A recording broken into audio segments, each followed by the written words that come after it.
Sylvester, Chapter 6. Sylvester was in the gallery alone and glancing through the pages of a periodical. He was standing in front of the fire, which was burning sluggishly, and every now and then gave forth a plume of smoke. He was dressed with his usual quiet elegance in a black coat and pantaloons and a plain white waistcoat. A single fob hung at his waist, a single diamond glinted from between the folds of his neckcloth, and one ring, his heavy signet, adorned his hand. He adopted none of the extravagances of the dandy set, but his air was one of decided fashion, and the exquisite cut of his coat made Phoebe feel more than ordinarily dowdy. She was startled to find him in the gallery, and checked on the threshold, exclaiming involuntarily, "Oh!" He looked up in faint surprise. After a moment he put the periodical down, and said pleasantly, "It's a bad guest, is it not, who comes down before his host? Let me draw a chair to the fire for you. It is smoking a trifle, but not enough, I am sure, to signify." The acid note was faint, but it did not escape her. She came reluctantly down the gallery, saying, as she seated herself in the chair he had pulled forward, "All the chimneys at Osterby smoke when the wind is in the northeast."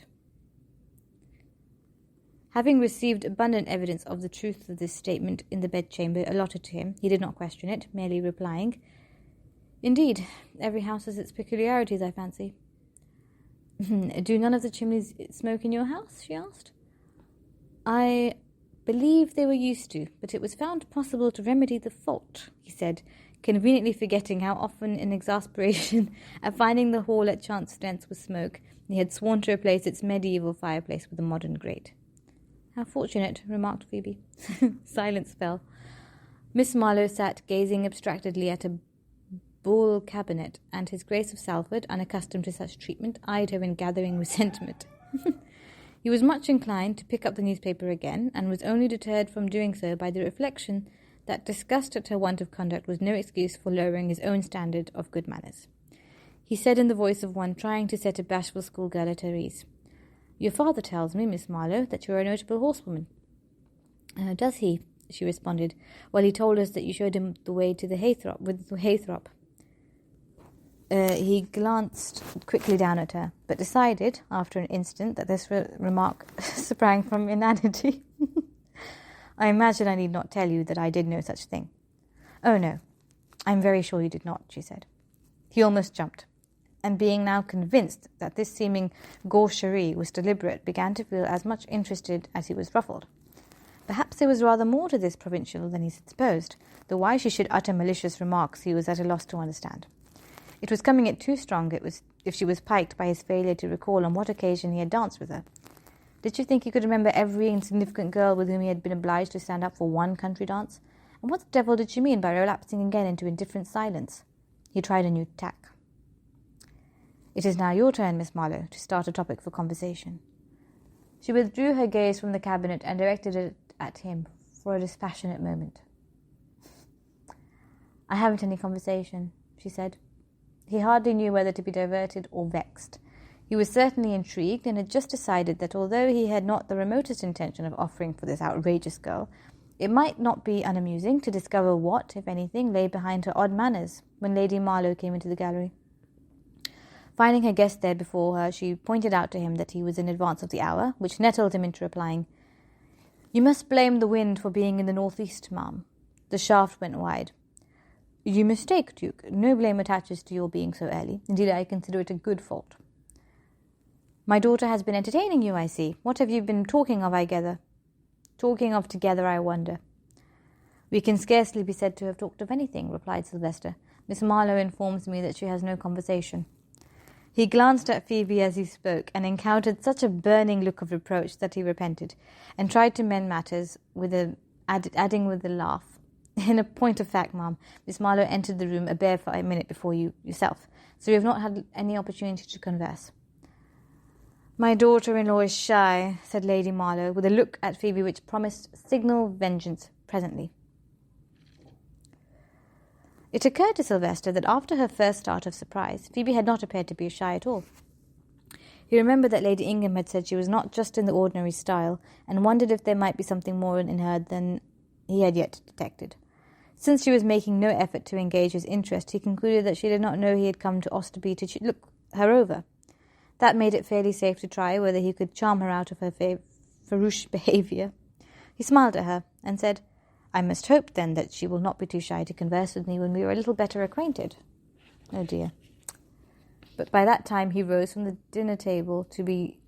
Oh, sorry, him. But by the time he rose from the dinner table, all desire to become acquainted with Phoebe had left him, and the only thing he did desire was an excuse to leave Osterby not later than the following morning. As he sat through an interminable dinner, enduring on one side a monologue delivered by his hostess, at a most consequential, on such topics of interest as the defections of the latest incumbent on the parish, the excellence of the bishop, the decay of modern manners, and the customs obtained in her dear father's household, and on the other a series of sporting recollections from his host, the look of the satyr became even more marked on his countenance. Never had he been subjected to such treatment as he was meeting at Osterby. When he accepted invitations to stay with friends, he knew that he would find himself one of a party composed of agreeable persons, with whom he was well acquainted, and every one form of sport or amusement would be provided for their entertainment. One hunted or one shot, and if the weather became inclement, one played at whist or billiards, or took part in theatricals, danced at impromptu balls, and flirted desperately with the prettiest of the ladies. That was how he entertained his own guests, so much the way of his world that it never occurred to him that quite a number of the hostesses who secured him for their parties put forth their best efforts to entertain him royally. But when he found himself the sole guest at Osterby, and had been promised by his host an evening's whist with two obscure country gentlemen, and by his hostess the felicity of meeting the Bishop of Bath and Wells, it occurred to him forcibly that in making no proper provision for his entertainment, Lord Marlowe had been guilty of a social solecism. He had been received by a hostess who seemed to think she was conferring a high treat upon him. He was contemptuous of flattery. He disliked toad-eaters. He did not consciously expect to be welcomed with distinction, but to be met with condescension was a new experience which set him instantly on his high ropes. His bedchamber was rendered untenable by the smoke which gushed from the chimney. The water in the brass ewer had been tepid, so that his valet had had to fetch a water supply from the kitchens. The eldest daughter of the house had uttered no more than half a dozen sentences since they had entered the dining-room, and although Lord Marlowe's wines were good, the dinner set before the company was as commonplace as it was long drawn out. By the time Lord Marlowe, promising some rubber of piquet later in the evening, took him to join the ladies in the drawing-room, he had resigned himself to boredom. But when the first object to meet his gaze upon entering the room was a grim female dressed in black bombazine and seated bolt upright in a chair slightly drawn back from the circle round the fire, he realized that he had grossly underestimated the horrors that lay before him. Besides the grim female, two schoolgirls had joined the party. The elder, a bouncing young woman with high complexion and her father's rather protuberant blue eyes. The younger, a sallow girl, too bashful to speak above a whisper or without blushing fierily from neck to brow. Lady Marlowe made them both known to him, but ignored the claims of the grim lady to a share of his civility. He concluded that she must be the governess, and instantly determined to show his hostess what he thought of her insufferable manners. He favoured Miss Battery with a slight bow, and his most pleasant smile, and directed at Lady Marlowe an inquiring look she was unable to ignore. "Oh, my daughter's governess," she said shortly. "Pray come to the fire, Duke." Sylvester, choosing instead a chair rather nearer to Miss Battery than to the fireside party, addressed a civil remark to her. She answered it with composure, but gruffly, looking at him with unnerving fixity. Lord Marlowe, always very easy and good-natured with his dependents, then added to his wife's displeasure by saying, "Ah, Miss Battery, I have not seen you since I came home. How do you go on? But I need not ask you, always well." That gave Sylvester the opportunity to ask if she were related to a family of the same name living in Norfolk. She replied, "Shouldn't think so, sir. Never heard of them until your Grace mentioned them." As the family had no existence outside his imagination, this was not surprising. But his question seemed to have broken the ice. Miss Battery, appearing slightly mollified, disclosed that she came from Hertfordshire. I think that's where Jane Austen is from. Lady Marlowe, breaking rudely in on this, said loudly that she had no doubt the Duke would enjoy a little music, and waved Phoebe towards the pianoforte. Or forte. Phoebe was an indifferent performer. But as neither her father nor Lady Marlowe was at all musical, they were perfectly satisfied as long as she did not falter or play any unmistakably wrong notes. Sylvester was not musical either, but he had been used to listen to the first musicians of the day, and thought he had never heard anyone play with less taste or feeling. He could only be thankful that she did not play the harp, but when, in response to some affectionate urging from her father, she sang an old ballad in a small wooden voice, he was much inclined to think that even a harp might be preferable. Oh dear. At 8:30, the schoolroom party withdrew, and after half an hour's desultory conversation, the tea tray was brought in. Sylvester saw the end of his purgatory, and so it was. Punctually at 9:30, Lady Marlowe informed him that they had kept early hours at Osterby, bade him a formal good night, and went away, with Phoebe following in her wake. As they mounted the stairs, she said complacently that the evening had gone off very well. She added that although she feared the Duke was a man of fashion, she was on the whole pleased with him. Your father informs me that hunting will be out of the question tomorrow, she observed. If it should not be snowing, I shall suggest to Salva that he might like to walk with you and your sisters. Miss Battery will accompany you, of course, but I shall tell her that she may fall behind with the girls, and give her a hint, at the same time, not to be putting herself forward, as I was excessively surprised to see her doing this evening. This programme, which a few hours earlier would have appalled her, Phoebe listened to with a calm born of her fixed resolve to be gone from Osterby long before it could be put into execution. Parting from Lady Marlowe at the head of the stairs, she went away to her bedchamber, knowing that both Susan and Miss Battery would come to her there, and that it would consequently be dangerous to repair to the morning room before she had received these visitors. Susan was soon got rid of, but Miss Battery, who followed her, showed a disposition to linger. Seating herself at the foot of the bed, and tucking her hands into the sleeves of her thick woolen dressing-gown, she told Phoebe that she thought she had done Sylvester less than justice. "Sibby, you don't like him?" "I don't know him well enough to like him. I didn't dislike him at all events. No reason why I should. Very civil to me." "Yes, to vex mamma," Phoebe said shrewdly. "He was wanting to give her a set-down all through dinner." "Well," said Miss Battery, "can't blame him for that. Shouldn't say so, of course, but there it is. Got a charming smile, too. I haven't observed it." "You wouldn't have taken him in such aversion if you had." "I observed it. What's more," added Miss Battery candidly, "he bore your playing very well, you know. Most truly the gentleman. He must be bent on making you an offer to have solicited you for another song." She remained for several more minutes, but finding Phoebe deaf to whatever she chose to advance in Sylvester's favour, she presently went away, and Phoebe, after a discreet interval, slipped out of her room and along the corridor to the west wing of the house. Here, besides the schoolroom, the nurseries, and the various bedchambers, the morning-room was situated, a shabby apartment which, while still dignified by its original title, had dwindled into a mere sewing-room. It was lit by an oil lamp set in the middle of a bare table, and by this indifferent light young Mr. Ord, his overcoat buttoned up to his throat, sat reading a book of household hints, which was all the literature the room afforded. He seemed to have found it rewarding, for upon Phoebe's entrance he looked up and said with a grin, "I say, Phoebe, this is a famous good book. It tells you how to preserve tripe to go to the East Indies, which is just the sort of thing one might want to know in any day of the week. All you need to do is get a fine belly of tripe, quite fresh." "Ugh," shuddered Phoebe, carefully shutting the door. "How horrid. Do put that book away.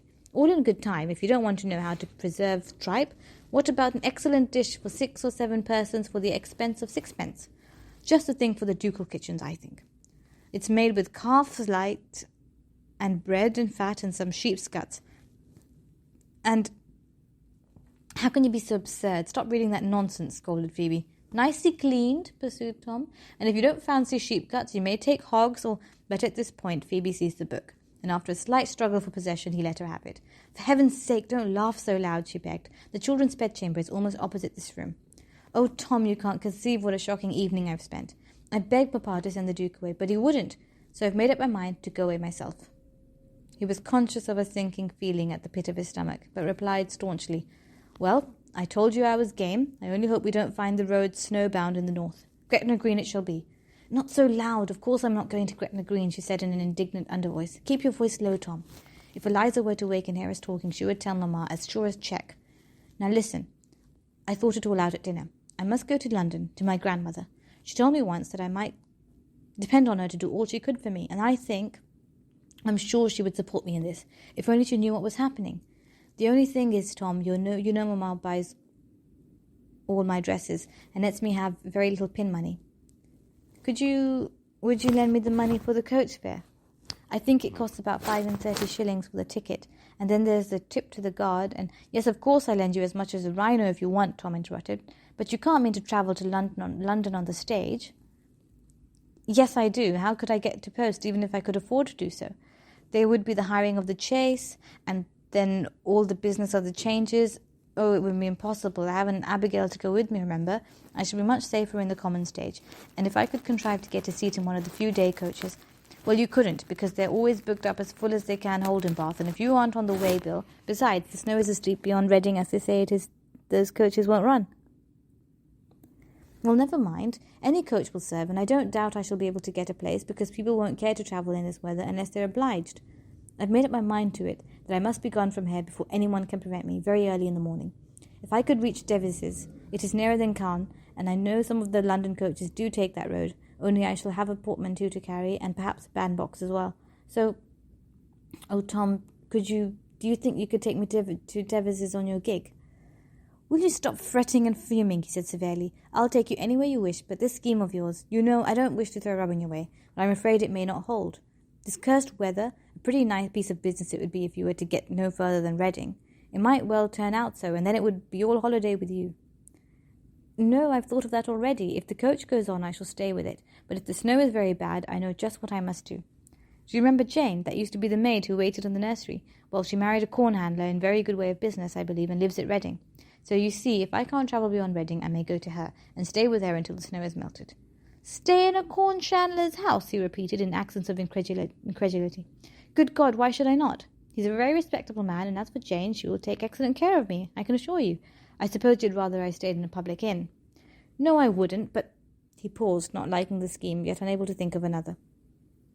She began to coax him, representing to him the advantages of her plan and all the hopelessness of her situation, if she were forced to remain at Austerby. He was easily convinced of this, for it did indeed seem to him that without her father's support her case was desperate, nor could he deny that her grandmother was the very person to shield her. But it took a little time to persuade him that neither danger nor impropriety could attend her journey to London in a stagecoach. It was not until she told him that if he would not lend his aid, she meant to trudge to Devis's alone, that at last he capitulated. Nothing remained after that but to arrange the details of her escape, and this was soon accomplished. Tom promised to have his gig waiting in the lane outside one of the farm gates of Austerby at 7 o'clock in the following morning. Phoebe pledged herself not to keep him waiting there, and they parted, one of them full of confidence, the other trying to smother his uneasiness. She was punctual at the rendezvous, he was not, and for 20 nerve-wracking minutes she paced up and down the lane, in the lee of the hedge, her imagination running riot amongst the various disasters which might have overtaken him. The most likely of these was that he had overslept, a probability which added rage to her anxiety. It had been dark when she herself had dressed and packed her night-gear in the already bulging portmanteau, but by 7 o'clock it was daylight, and at any moment she felt she might be discovered by some villager or farmhand to whom she was well known. The day was cheerless, the wind blowing from north, but the clouds ominously thick. Anger and apprehension steadily mounted, but both were forgotten in surprise when Tom arrived in the scene, driving instead of his gig his father's curricle, with those 2 tidy brown steppers, trusty and true, harnessed to it. He pulled up beside her and commanded her without preamble to go to the horses' heads. She obeyed, but said as she cast off the rug wrapped about his legs and jumped down into the road, "But Tom, how is this? Why have you brought the curricle? I'm persuaded you ought not." He had picked up her portmanteau and was lashing it quickly in place. "Yes, I ought. Did you think I was never coming back?" "I was never coming, sorry. I'm sorry to be so late, but you see I had to go back. We must put this bandbox under the seat." He stowed it away while he spoke and came striding up to her. "I'll take 'em. Do you jump up and take the ribbons. Here, take them. They haven't been out since my father went away, and they're as lively as be damned. You will find my father's old driving coat, put it on, and wrap that fur rug well round you, and don't waste time disputing," he added. She did as he bade her, but she was considerably astonished, and demanded as soon as he had climbed up beside her, and taken the reins from her competent hands. "Have you run mad, Tom? What in the world?" "No, of course I haven't. The thing is, I was the most complete gudgeon last night not to have seen what I ought to do. Plain as a pikestaff, but it never occurred to me till I had actually set out to come to you. Mind you, I wasn't easy in my mind. Kept on waking up all night, wondering what I should do. It only came to me when I was on my way here, driving the gig. So I turned sharp about, scribbled a note for my mother, got Jem to fig out dress trusty and true." "But why?" she interrupted. "Going to take you to London myself," he replied briefly. Her first feeling was one of gratitude, but she was instantly assailed by qualms, and said, "No, you can't do so, Tom. Nonsense. What could be easier? Trusty and true are good for 2 full stages, and very likely more.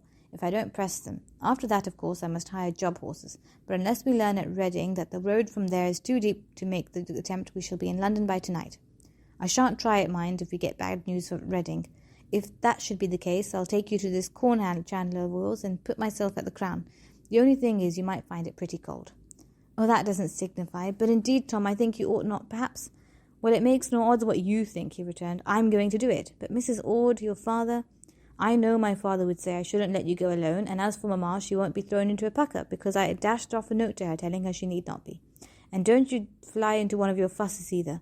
I didn't say where I was taking you, but only that I was obliged to rescue you from the Duke, and very likely should be away from home for a little while, so that's all right and tight.